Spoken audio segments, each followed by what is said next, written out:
I'm Barbara Amstutz, President of the Central Delaware County League of Women Voters. It is my pleasure to welcome you this afternoon to the Candidate Forum for the Pennsylvania House District 168 with Christopher Quinn and Kristin Seale. This event is sponsored by the League of Women Voters, the NAACP, and the Delaware County Chamber of Commerce. The League of Women Voters is a nonpartisan civic organization. We do not tell you who or what party to vote for or who to support, but we want you to know about the issues facing your community, the ways each issue can be addressed, and provide you the resources to help you make informed, thoughtful choices. The mission of the League is to encourage knowledgeable and active participation in government, to increase the understanding of major public policy issues, and to influence public policy through education and advocacy. In this light, we encourage your active citizen engagement, impress on you the importance of voting on November 6th, and provide an opportunity today for a better understanding of the issues and candidates in this election. In the spirit of nonpartisanship, we request your compliance with the League's standards of conduct for debates. Please turn off your cell phones. No cameras, please. No applause during the event. No signs in the room. No campaign shirts. No political flyers or handouts. Be respectful of others in speech and behavior. This forum is being professionally videotaped. However, please no filming or use of any video from this event in partisan advertising. Rosalie Spellman will serve as our moderator.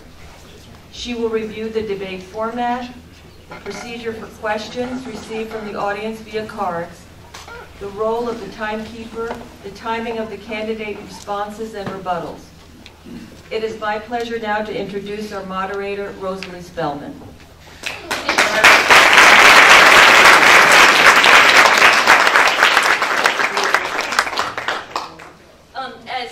The president of the League just said, my name is Rosalie Spellman.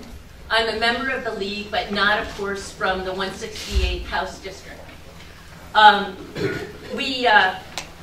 If you could again, I'm going to repeat Barbara's rules. If you could please check your cell phones to make sure that they're turned off. We have a lot of ground to cover. There are a lot of people here today, and there are many questions. Secondly, no applause. Applause will slow down the process. We're going to try to cover 16 questions, and that has been timed exactly to an hour. So please, no applause, no comments from the audience. Third, I want to remind you that this is not a debate. The League has very carefully, for many years, almost 100 years, since 1920, capitalized on their goal of spreading information. There's no win or lose here today. Your side doesn't win, the other side doesn't lose. This is a sharing of ideas. Please remember that in the way that you behave, and the candidates, so I also ask you to remember that as well. The format of this forum today is the same as it is for League forums all across the country. And that format is that questions have been submitted from the audience and vetted already. There may be, sometimes you come to these events and there are not enough questions, but I can tell you honestly, I've got 16 questions here already. The two candidates in alphabetical order are Ms. Kristin Seale and Mr. Chris Quinn. During the forum, I'm going to address each as Ms. and Mr. out of respect. Each candidate will have 1.5 minutes to make an opening statement. And I should tell you that the candidates met earlier in order to become acquainted with this format and also to decide who went first. Today, Mr. Seale is going to do his opening statement first. Yeah, no. Challenge, sorry. Ms. Seale. Maybe I should revert to Kristin and Chris, okay? And in fact, I will, if you don't mind. So I've already spread respect, so please accept it. All right. All right, so Kristin and Chris. Each candidate will have 1.5 minutes to make an opening statement. And then Chris will begin. Then Ms. Seale. And what will happen is for the 16 questions, they'll go in a rotation. This has already been planned. There's 1.5 minutes for the opening statement, and then 1 minute for each candidate to respond to questions put to them by the audience. There are league members in the front row, and the league members will hold up a yellow card when there's 15 seconds more to your time. A red card means to stop, but you can finish a sentence. But also, you can use I've got the feeling that this mic is very in and out, and I apologize for that. But the candidates have a chance to use bonus cards. So if they want to elaborate on an answer, they can pull out their bonus card. They're given 30 seconds more to answer, and then it goes into the basket. If the bonus cards are used, that'll mean that there are 15 questions addressed rather than 16.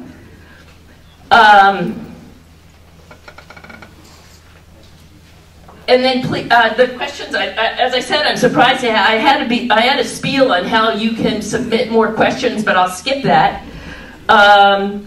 No filming, of course your cell phones are turned off, and no applause.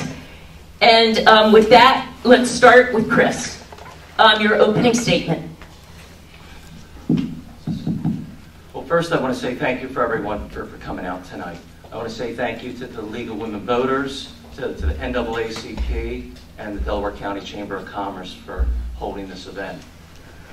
I'm a local resident. I grew up here in Middletown Township.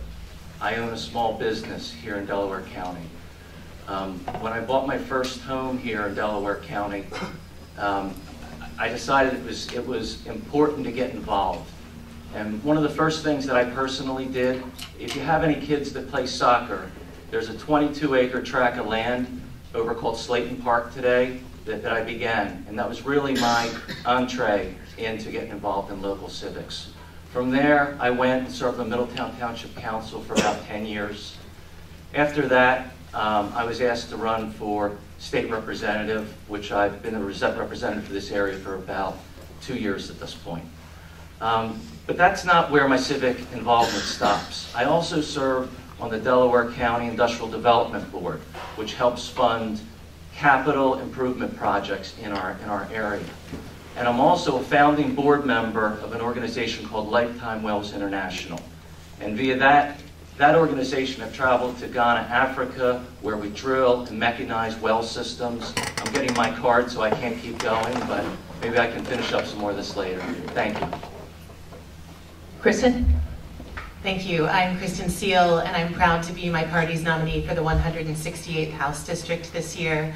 I am a lifelong public servant, and I am running because my family, my friends, and many people that I love in this community have rights that are under attack every day and fear for their public safety as well as their private property rights.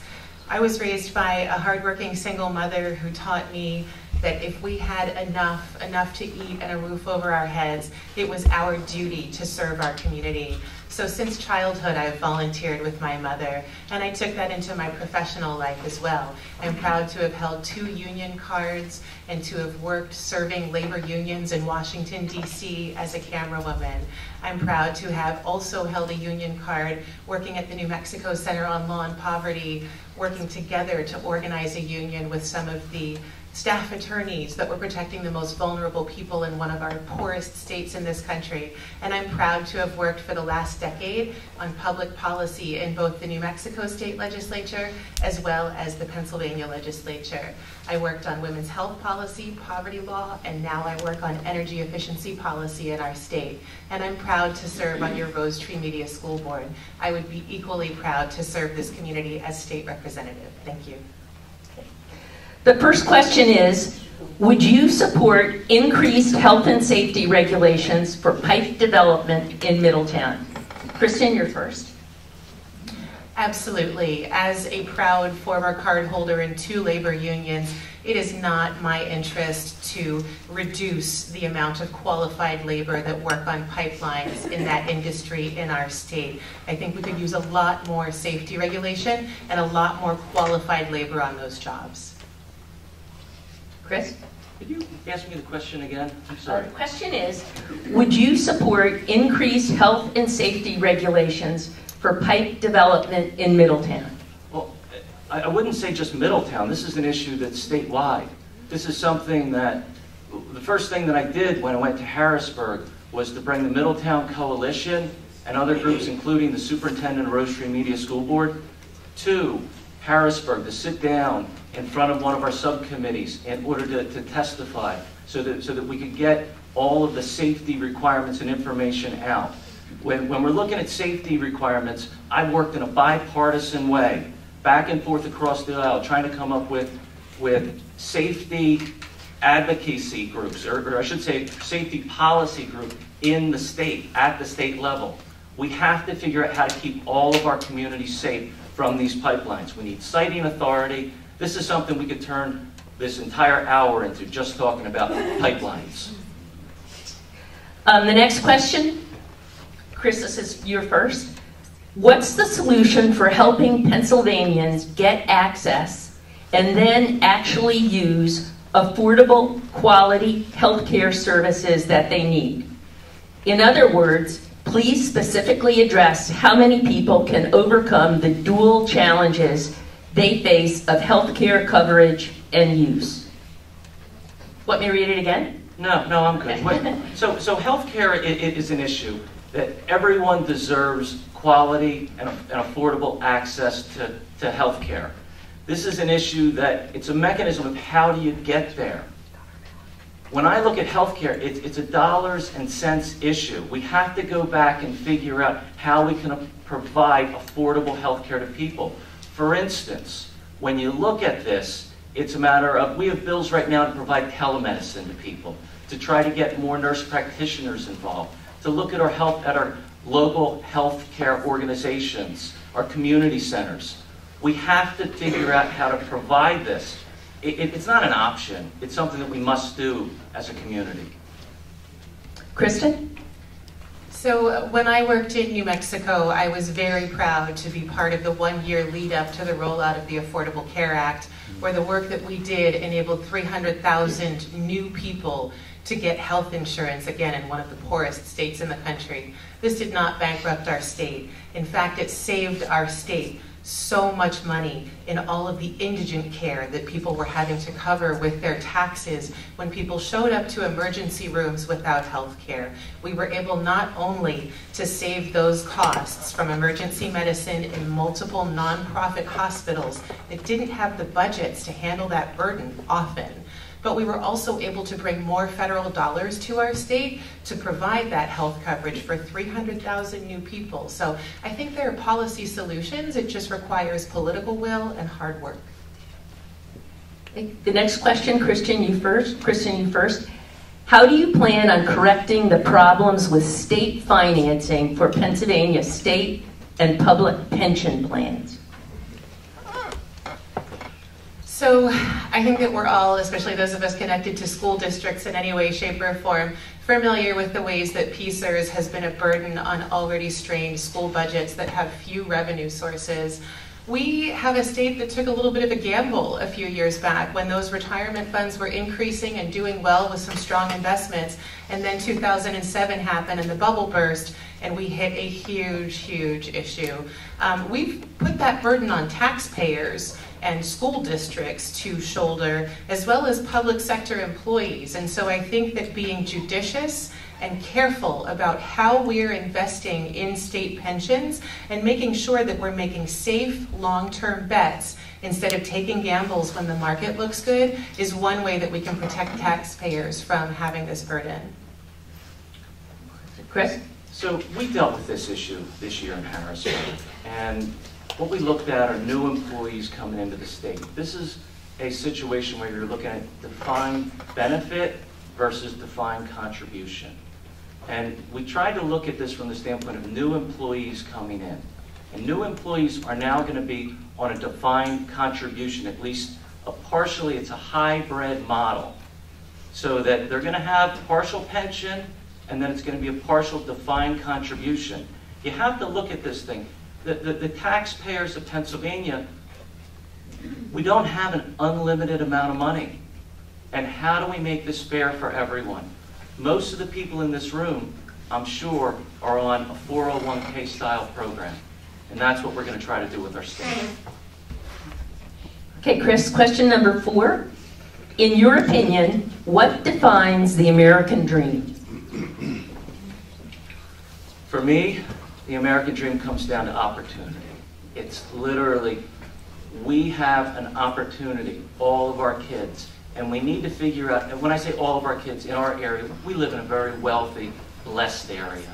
Most of our kids that are graduating from our high schools have the opportunity to go on to college or tech school or other things. When I look at opportunity, I want to make sure that we can roll that out across the board so that people in the lower income areas like Philadelphia and Chester, beyond what we have locally, can afford the American dream. It's literally a life-sustaining wage for everyone.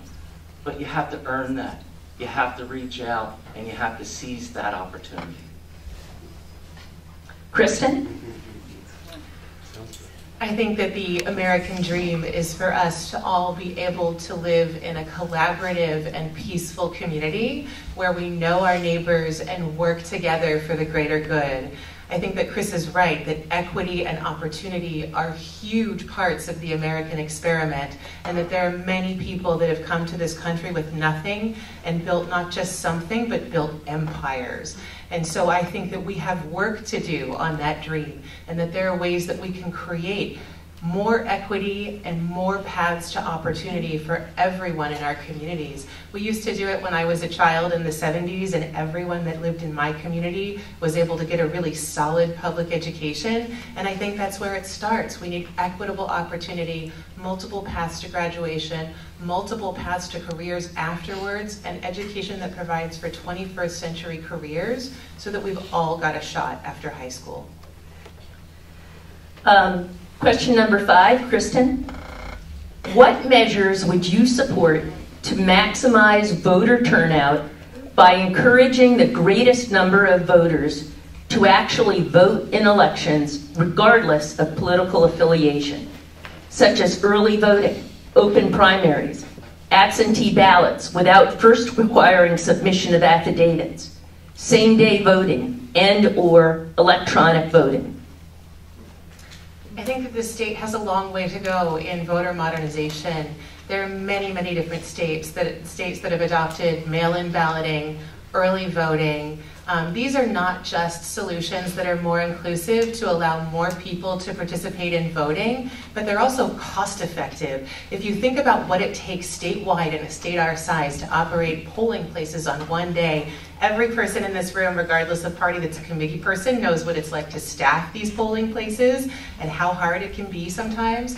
When you have access to voting like early voting, mail-in ballots, and other voter modernization bills that have passed in your state, you're saving the taxpayers money, as well as opening up the opportunity for people who do shift work, or people who care for a relative, or other folks that might not have access in that 12 or 13-hour window on one day to participate in the process. Chris? Well, I think the most important thing is the sanctity of the ballot box. One person, one vote. I think that we've moved forward with voter registration from the standpoint of allowing everyone to register online and even at the DMV at this point. But one area where I see that we can improve is with the absentee ballot process. I think that we should move that specific process to online so you don't have to send multiple pieces of paper back and forth. And I also think it's a matter of, I would move it to a no excuse. You don't have to be simply being out of the state or out of the area or sick. Just simply a no excuse absentee ballot. The next question is for you, Chris.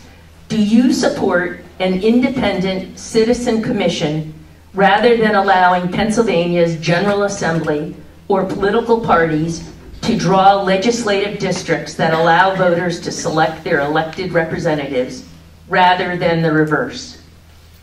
So I supported fair districts. And when you look at fair districts and the organization itself, it really came out of Maryland and Massachusetts. So Maryland only sends one Republican to Washington. Massachusetts doesn't send any Republicans to Washington.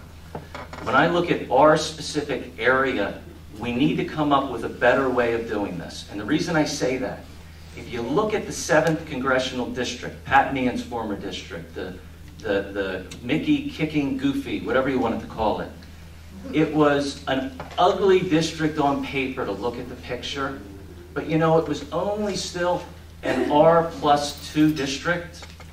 Now, with the new change that they made, it's become a D+15 district. So essentially what that's done, it's taken at least all the Republican votes in this room out of the equation. So it's going to come down to the point where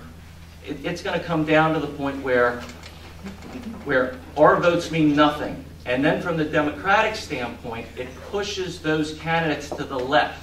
They play to the base of their party as opposed to being part of a more moderate district. And I think that's the biggest problem that we see in our country today, is simply the fact that we're not more moderate. We're not going to the center. We're going to the extremes. How do we pull our country back together? And right now what we have isn't there. I'm sorry. Kristin? I'm a firm believer in an independent commission. I believe that commission should be made up of experts, elected judiciary, as well as citizens. I think that we have precedent for this in many other states, and specifically, we have mathematic, scientific, algorithmic precedents for this.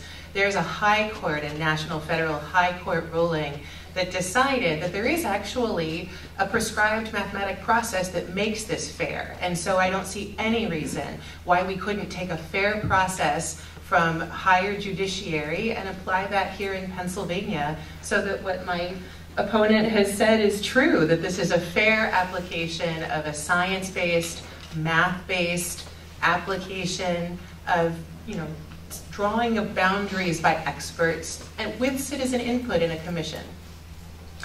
Question number 7, Kristin. Pennsylvania currently ranks 45th out of 50 states in funding public schools by providing only 38% of a school district's revenue.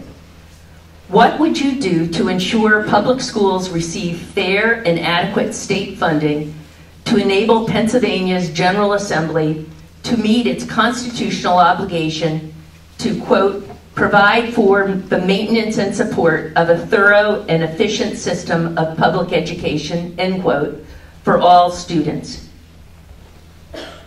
So I think there's a prescriptive two-part solution here. One is adequate funding and one is fair funding. We are at an historic low in the amount of public education funding in this state. When I talked about the 70s being a great time for public education when I was growing up, that's when we had our peak funding of public education in Pennsylvania. And so we've done it before. I don't see why we cannot increase the amount of funding for public education that we're required to provide in this state and pull some of that strain off of the taxpayer. We've also narrowed the number of revenue streams down to only 2. We take this money to fund our schools from the taxpayers, either in the form of property tax or per capita taxes. There are a few other revenue streams. And the funding that we get from the feds in order to be able to keep up with the special needs children in our districts is not adequate and is not keeping pace with the rising costs in that specific area across the state. So I think that we need to look to our state legislature to be responsible to fairly and adequately fund schools. Chris? All right, so this year alone, we increased education funding for K through 12 by over $100 million. Last year, we increased the funding by over $100 million. When I listen to the governor, and he talks about it, we've increased funding for public education in general by $1 billion. So we are putting money into education. A lot of this locally comes from our property taxes. But one of the things that we have to do is we have to fully implement the fair funding formula that we have. That's something that most of the Republican legislators in Harrisburg are pushing for, and we're pushing the governor to do it. When I look at education funding at this point in time, we're literally looking at the biggest problem is hold harmless. We have districts inside of Pennsylvania that 79% of their funding comes from the state. I don't consider that currently a fair funding model. So we do need to go back, eliminate hold harmless. But those are the kids that we're educating. These kids are the ones that are going to take jobs and fill all of our positions. So I'm getting my red card. Anyway, yes, we have to go back and look at funding for how we're going to deal with our schools. Question number 8, Chris. Several states are experimenting with different ways to administer Medicaid, such as new work requirements, etc.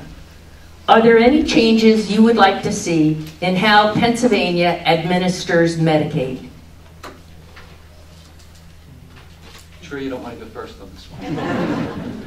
Now, when I look at how we're administering these, it's a cost-driven program. The bottom line is we have to figure out how to take care of all of our citizenry.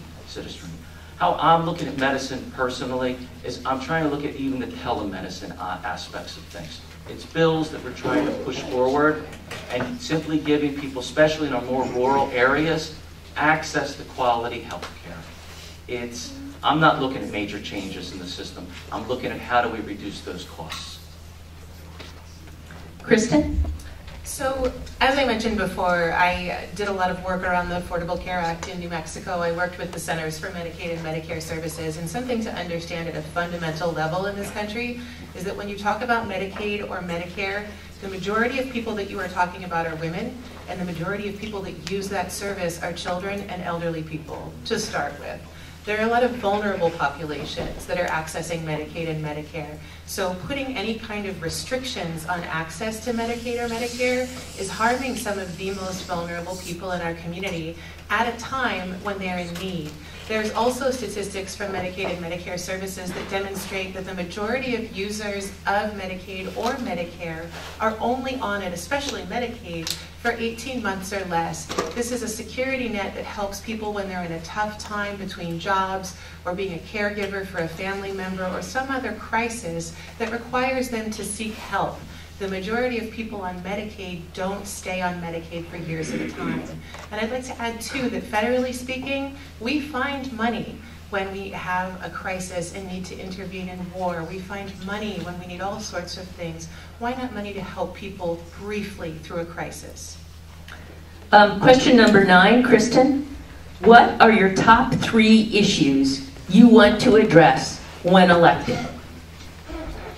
Obviously, in this district, what's first and foremost from all of the constituents that I've talked to during both my school board race and this race is the Mariner East 2 pipeline, making sure that we are protecting families in this community whose only asset that they've been able to build over a lifetime of hard work is their home, making sure that their municipalities can enforce their zoning laws and their rights so that they can protect the private property they've worked so hard to attain. We need to make sure that our campuses like Elwyn, where there's developmentally disabled adults, our senior communities and our schools are safe from a potential hazardous accident. So Mariner East 2 is my #1 consideration at the behest of everyone I've talked to in this community over the last 2 years. My second largest concern, again, is adequate and fair funding of education in this state. I think that's our gift and our richness in this community, is the beautiful public education that we provide for citizens in this district and everyone's access to that across our county, regardless of living in a community as great as ours. Healthcare is my third, absolutely. Chris? Well, education. I mean, when you're looking at education, it's the #1 priority because that leads into jobs. And it's preparing our students and the people to come in and take over jobs, which helps business, which helps our economy expand. But then you look at taxes. We're all overburdened. The #1 thing that I hear from senior groups is they want to figure out how do we eliminate property taxes. Why am I so overburdened with what I'm paying? Now, it's a tough conversation to have when you talk about Senate Bill 76 with so many people.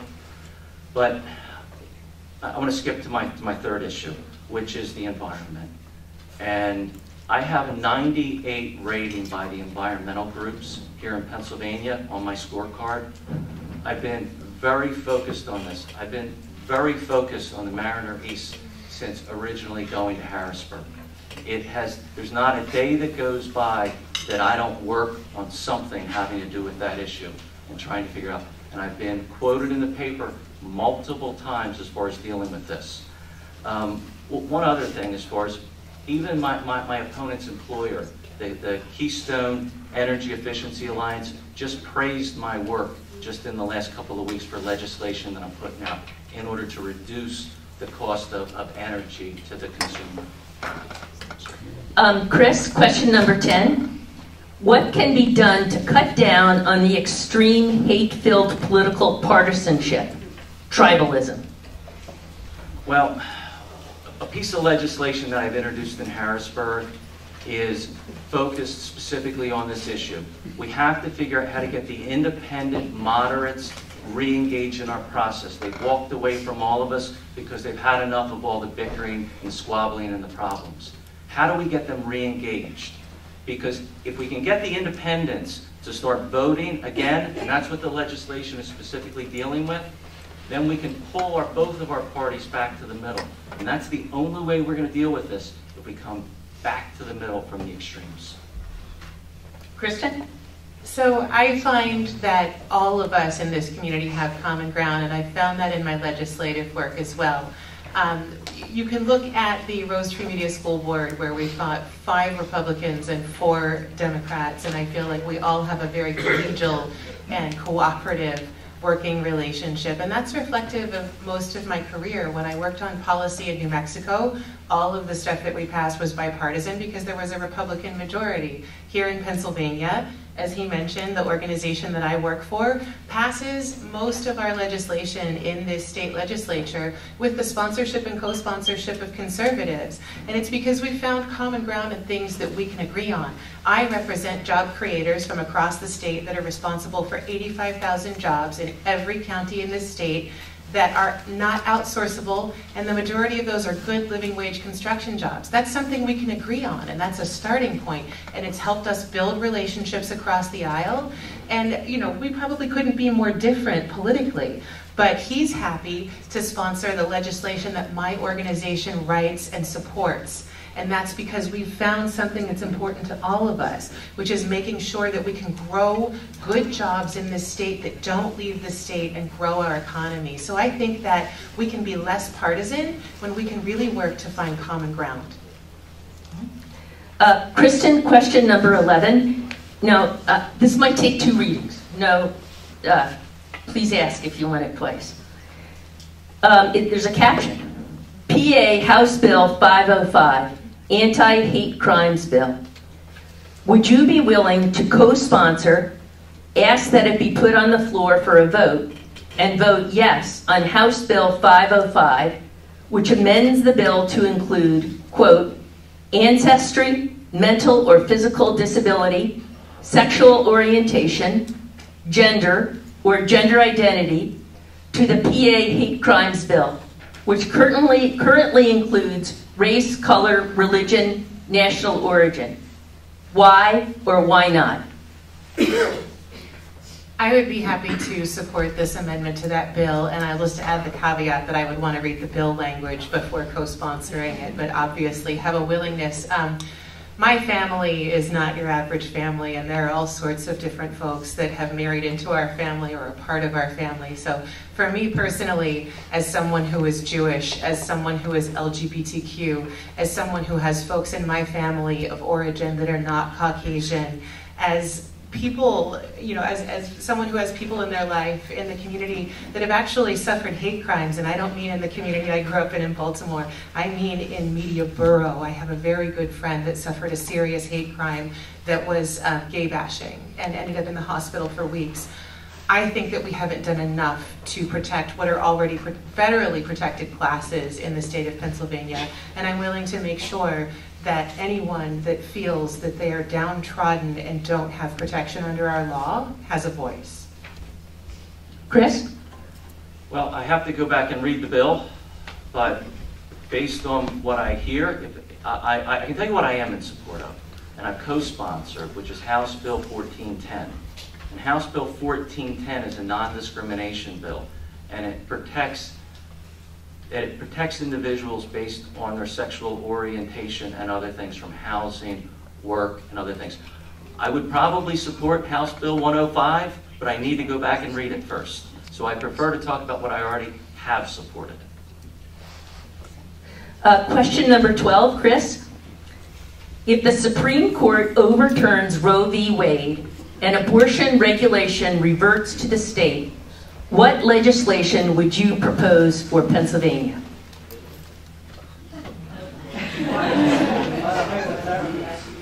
Well, first, I am pro-life. And I think I'd prefer to look at this from the standpoint of what legislation I've supported this session. And what we supported this session was literally looking at currently dismemberment abortions are allowed at 6 months. That's where babies are literally ripped apart, where they're targeted specific body parts inside of the womb, and they're going after. So we tried to roll that back to 5 months. And I think that that's something that's reasonable. A workaround on that issue is literally just putting the baby to sleep, injecting some saline, and then you're not ripping apart a live baby. Beyond that, we tried to add some protections for babies with Down syndrome. And I think that both of those two are reasonable bills. I struggle with this issue because I look at babies, I don't look at them as fetuses, I see them as babies. So I am pro-life. No clap, please. Excuse me?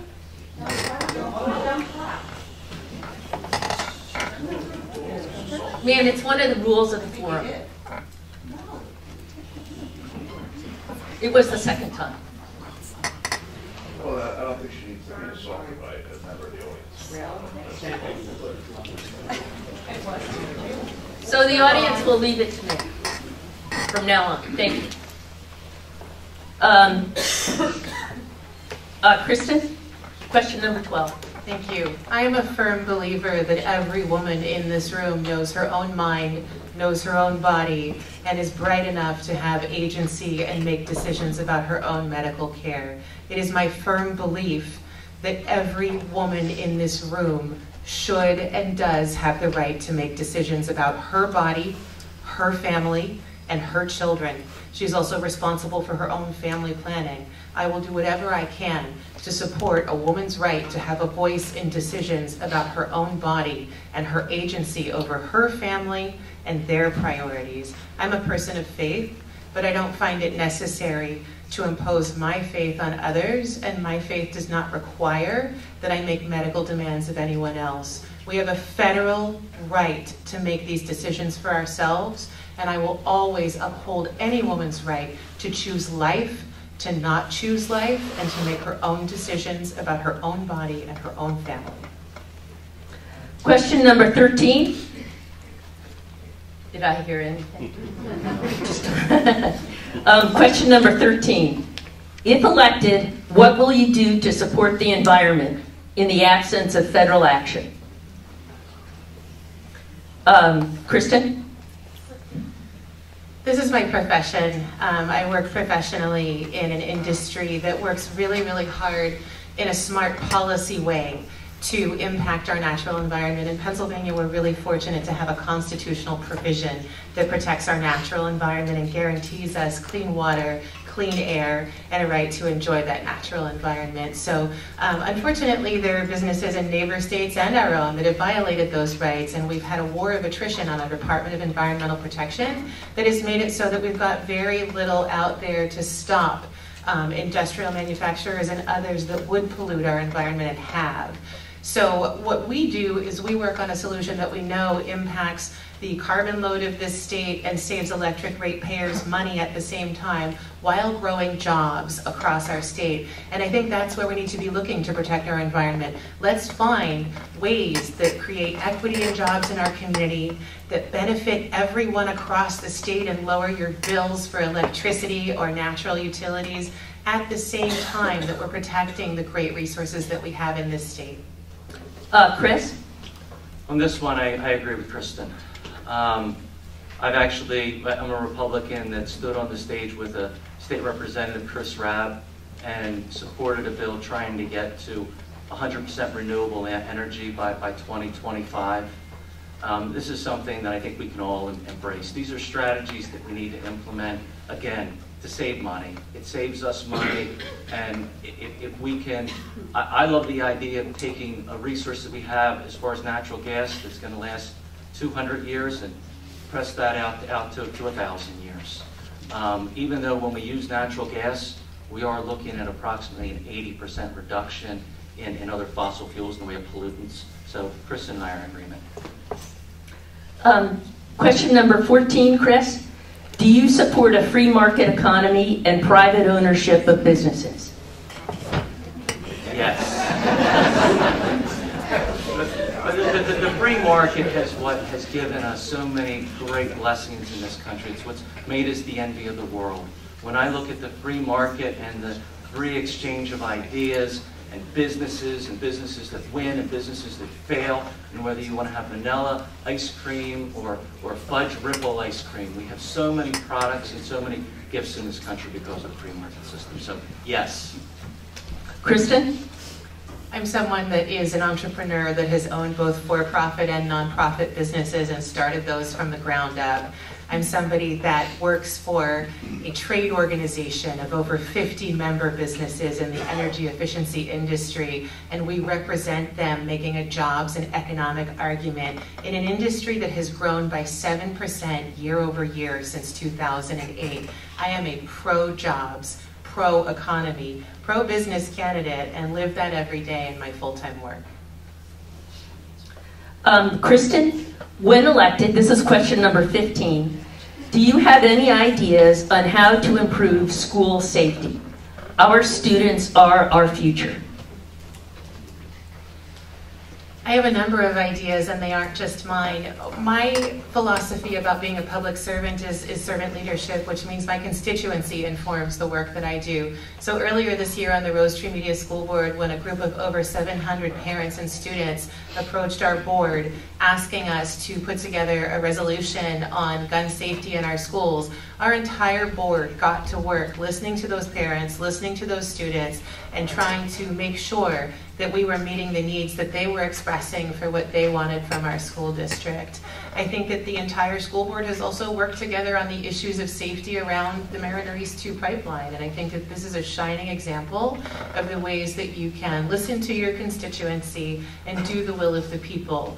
Regardless of what our personal positions might be, we are called as public servants to do the will of the community that we serve, and so I want for you to know that where we differ in opinion, if you come to me and you want me to listen to what it is that you need, and that is the will of the majority of this district, we'll do the work that you send us to do. It's our job to serve you. Each school district needs its own solution. I'm not going to pretend to say that what works here in Rose Tree Media is going to work in Center County, Pennsylvania. We need to go back and do a thorough look at each one of the school districts. We just approved $60 million to go back and do that to try to make schools safer. You know, one thing I do want to mention is that my opponent just voted against bringing a drug dog in through the schools, simply to go through and try to make our schools safer. Part of safety to me is keeping drugs out of our schools and trying to deal with this opioid crisis that we have. I mean, that's the #1 thing that's killing people. I think we lost 72,000, a little more than 72,000 people last year to drug overdoses. And that's a huge issue. Just a comparison, when you think about it from this standpoint, in the Vietnam War, we only lost 58,000 troops. 58,000 troops in the Vietnam War. Just in 2017, we lost 72,000 kids. The final question. How about if you have a response, could you please address it in the closing? Absolutely. Okay, thank you. No, let her. Can't do that? All right. I just wanted to add that this issue of the drug sniffing dogs came before our school board recently, and it has been the will of every parent that came to us that we put this up for another vote. So another vote is forthcoming, and all of us will be taking into advisement all of the concerns that parents have expressed to us. I'm absolutely certain when we vote. Thanks. Chris, the last question. When elected, what will you do to improve ethics and transparency in our state government? Good luck. You know, when I look at Harrisburg, it's a crazy place. I've been up there for 2 years. I don't see a ton of unethical behavior happening, but it's just a cluster of problems.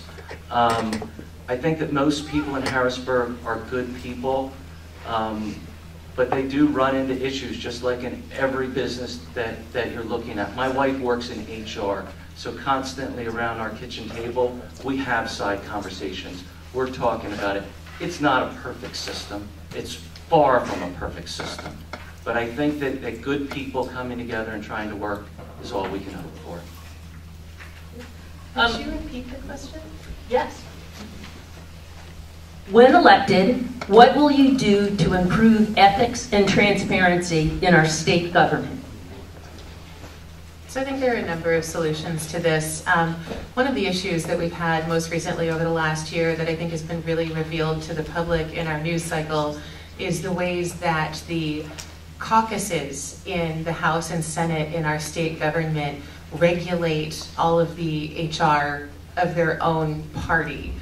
I find this to be strange, having worked in other state legislatures, and I don't think that it necessarily lends itself to transparency or, you know, a high standard of ethics. And I'll claim that in my own party, we still abide folks that have some accusations that have not been dealt with.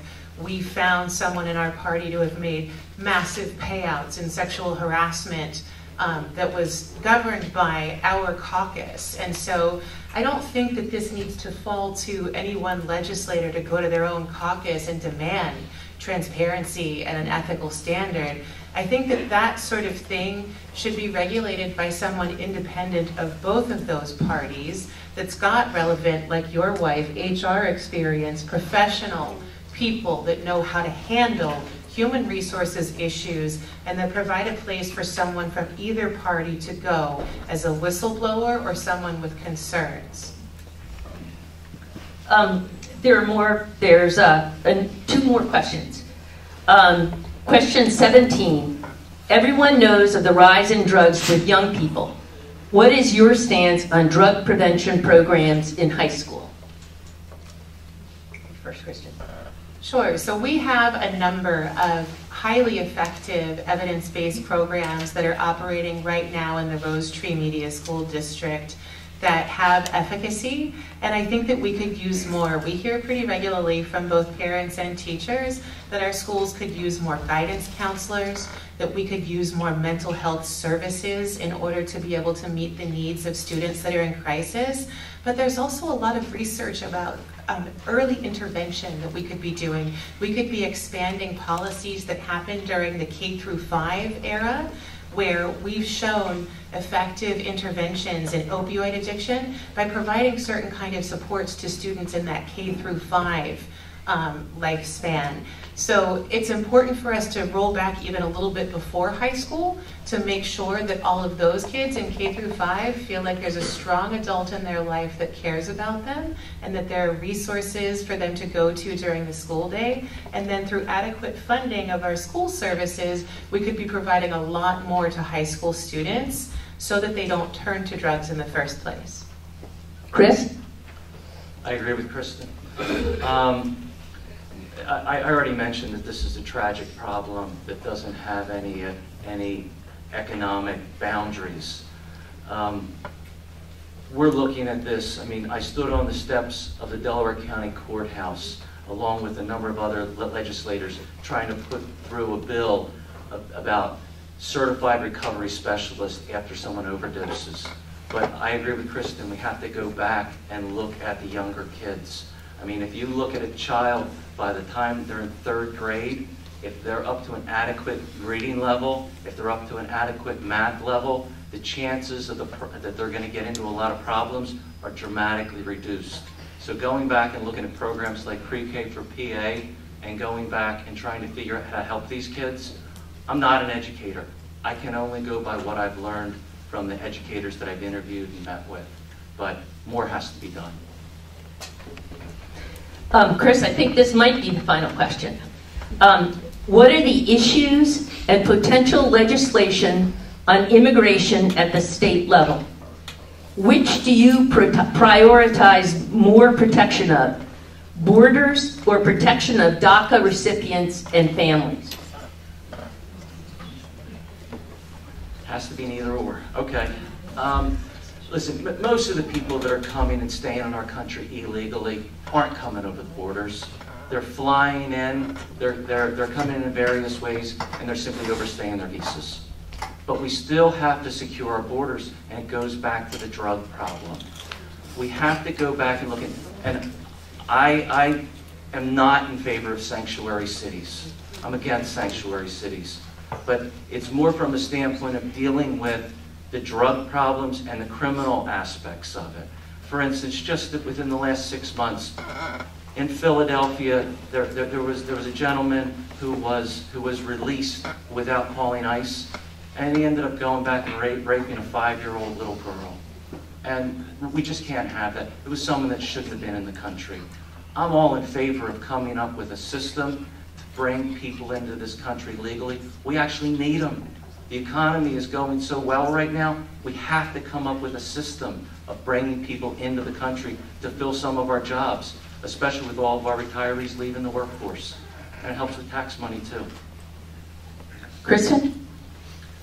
So these folks are here. They're in your community, they're members of your community, and they bring their families with them in your community. We have plenty of people living in our communities that are workers in this country that pay the same taxes that you pay every day. They pay the gas tax that supports our highways. They're paying sales tax when they purchase things. These are folks that are contributing to our communities and folks that deserve health and safety just like every other member of this community so that they don't compromise ours. In our area, the majority of people here without documentation are people that work on farms that are nearby, especially the mushroom farms that are close to us. I work with a dairy farmer that's done major energy efficiency projects that went and met with President Trump about the importance of protecting folks that are called illegal in this country because his farm needs for them to be able to come and work. And business owners like that, one of the largest dairy owners in our state, that need workers, that can't find folks to do those jobs, that have productive citizens that help grow their business in this state, there has to be a path for those folks to come here and work and support and grow those businesses, but also to remain safe and remain healthy while they are members of our community. That protects our public safety and our health. Okay. Now we'll do closing statements for 1.5 minutes. Kristin, you're first, 1.5 minutes each. Kristin? I'm proud to be here with all of you. I recognize a lot of faces in the room on both sides of the aisle, and I think that this is a shining moment. If you see how full this room is, and how different there's, you all know each other, you've known each other for years. How many people there are in this room that probably don't agree with one another, but that are all part of the same community. I think that this speaks volumes for both candidates here, and I want to see more of this. So I appreciate all of you making time like this on your Sunday afternoon to come out, participate in democracy, and be a part of this community, whether or not we all agree with each other. I think that this is exemplary of the kind of community that we can be and need to be moving on into the future. I believe that I bring some unique and important qualifications to a role like this, and I would be honored to serve my community in this way. I hope that you'll give some consideration to choosing a candidate that represents maybe different values than yours, but also a really strong work ethic and a body of policy experience that is pretty deep. I'm here to serve. I'll be continuing to serve this community no matter what happens on November 6th. But again, it's my honor to be the nominee for my party. And more important than anything else, I hope you'll all vote on November 6th. Thank you so much for your time. Chris? First, I agree with Kristin again. I want to get everyone out to vote November 6th, and for either candidate. I think it's very hard to get to know the two of us in the course of an hour with some very specific questions. So what I'd simply like to take my time in doing is let you know the people that have interviewed me for hours and talked through different things with me. For instance, I have a 92% on my environmental scorecard, something that Republicans typically don't get. From the standpoint, I've been endorsed by Delco United for sensible gun policy. Again, it's something Republicans typically don't get. I've been endorsed by the Humane Society of Pennsylvania. I've also been endorsed by the PA teachers, the PSEA, and I've also been endorsed by the Delaware County Chamber of Commerce, so it kind of cuts across the board. Anyway, with that said, I just want to thank everyone for coming out, for listening, for taking an interest, and again, please vote November 6th. Thank you.